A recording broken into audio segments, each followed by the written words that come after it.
நாங்கள் இந்த இடத்துல வேலை செய்கிறோம்னா அவங்க இறந்தாங்க பார்த்தீங்களா, அதோட ஆத்மா தான் வருதுன்னு கிடையாது. அந்த என்னை பொறுத்த வரைக்கும் ஆத்மானு கிடையாது. அவ்வளோதான், ஆத்மால எதுவுமே இல்லை.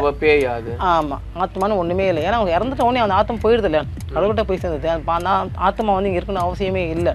அது பேய் இல்லையா? அந்த பேய் தான் இவங்க உருவத்தை கொண்டு மேலே வர்றது இல்லையா? இந்த உருவத்தை கொண்டு இப்போ நான் வந்து அம்மா வந்திருக்கேன், அப்பா வந்திருக்கேன் அப்படின்ட்டு உருவத்தை கொண்டு வர்றது. ஒன்றும் இல்லை, எங்கள் வீடு இறந்துட்டாரு. எங்கள்கிட்ட இறந்துட்டு அந்த என்ன சொல்லுவாங்க, கருமாதி செய்வாங்கல்ல இந்துக்குள்ளே, எங்களுக்கு வந்து அது கிடையாது.